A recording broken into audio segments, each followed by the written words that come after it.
Waalaikumsalam Mas nggih. Kula Bareng asmo kula Wanto Mas Wanto nggih. saking Desa Tengger. Nggih. Desa Tengger Kecamatan Saleh, Kabupaten Rembang. Nah ini pripun iki kaji apa dipanggil Kang napa Mas napa pripun? Monggo.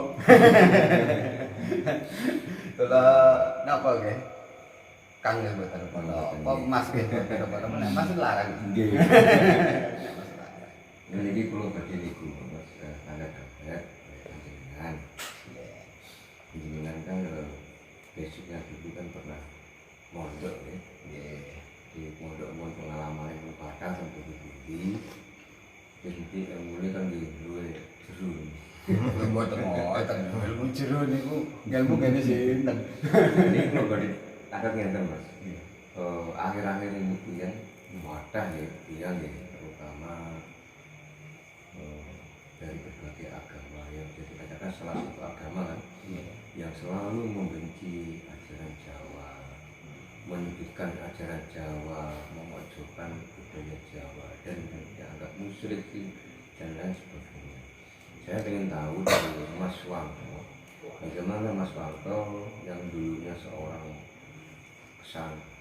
alumni pesantren memandang ajaran Jawa ini seperti apa? Kenapa ajaran Islam itu selalu menyudutkan dan memojokkan Jawa?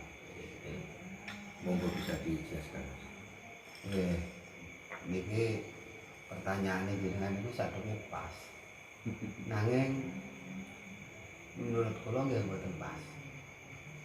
Bukan kok ajaran Islam itu menyudutkan ajaran apa adat istiadat Jawa. Saya sebut adat istiadat ya, bukan ajaran. Karena di Jawa sendiri itu yang ajaran itu kan identik dengan kepercayaan. Ajaran itu identik dengan kepercayaan. Berarti kalau kepercayaan itu ada hubungan vertikal. Sedangkan adat istiadat Jawa itu kan menyangkut hubungan sosial. Horizontal. Nah, sosial. Jadi kenapa saya mengatakan tadi bukan kepercayaan Jawa.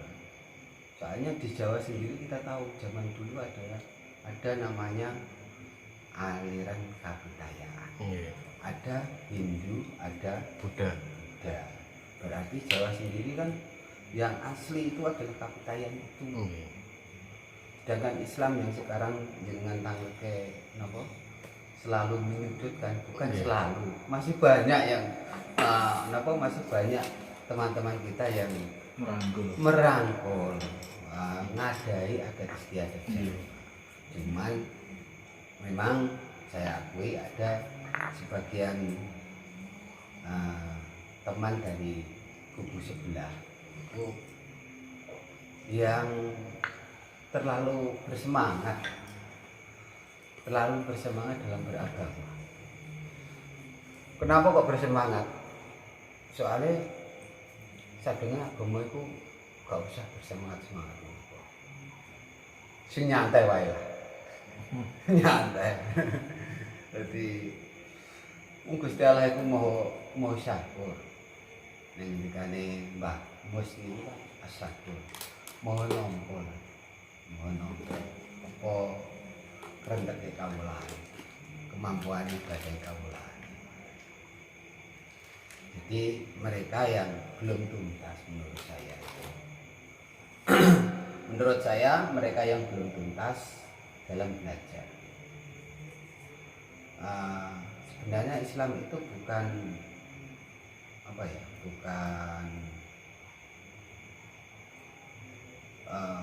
monoton istilahnya. Kalau tidak seperti Kanjeng Nabi itu bukan Islam, itu tidak seperti itu. Terus banyak riwayat itu ketika di Mekah, di Madinah itu petani ini kalau petani kurma, riwayat itu petani kurma. Ada manggar, nek coro kurma kan sejenis dengan kelapa. Itu manggar, ada manggar lanang, manggar wedok. Terus manggar lanang ini dipotong digunakan untuk membuahi manggar itu. Adat istiadatnya seperti itu, kebiasaannya petani seperti itu. Tapi menurut Kanjeng Nabi pada saat itu terus dilarang. Ketika dilarang gagal panen, akhirnya sahabat-sahabat itu matur dengan Kanjeng Nabi, kok gagal panen Kanjeng Nabi? Akhirnya Kanjeng Nabi menghentikan sing artinya gampangannya Anda itu lebih mengetahui tentang urusan persoalan Anda. Berarti sahabat itu setelah ada peristiwa itu terus Kanjeng Nabi dia wis membiarkan pembuahan seperti itu. Soalnya kan aku mau dilarang kan gagal panen. Bukan Kanjeng Nabi itu nggak ngerti seperti itu, tapi memang harus ada seperti itu. Itu nek dari sekitar tasawuf memang sampai ke sana. Terus teman-teman yang terlalu ke kanan, terlalu memandang bahwa adat istiadat Jawa, tumpengan, ziarah kubur dan yang lain, terus apa nih? Sing dimaksud napa kepercayaan Jawa sing disudutkan sedekah bumi tadi itu napa Mas? Jenengan Sedekah bumi kan ada sebagian yang melarang, ya. terus membakar dupa seperti ini kan katanya muslim dan sebagainya itu. Jadi perlu untuk diluruskan itu. Oh, untuk sedekah bumi. Oke. Sedekah bumi itu sebenarnya bukan kok apa ya, sebuah ibadah. Mereka kan memandangnya itu sebuah ritual atau ibadah.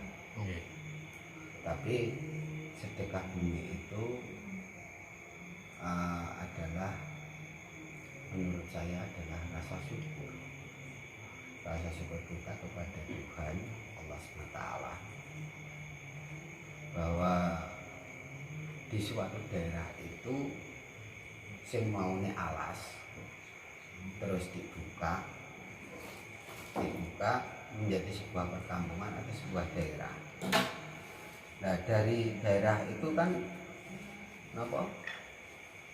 Terus ada hasil-hasil pertanian dan yang lain yang bisa kita makan. Nah, ketika kita bisa makan seperti itu, kan harusnya ada rasa syukur. Harusnya ada rasa syukur. Nah, tokoh-tokoh seperti dulu itu nak cara mbah-mbah kebien kan eyang toh. Nyebutnya eyang. Nah, dalam bahasa Jawa kuno kan ganyang. Bisa tidak ada ganyang. Terus manggungnya di punden.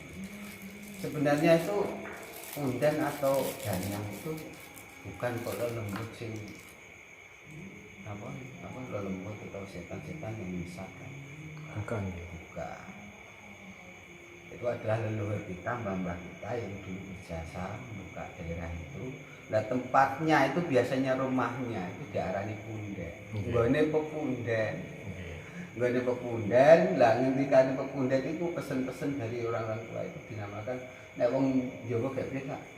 Dawuh jeneng karo pundi. Di pundi diestokno asline. Di estok.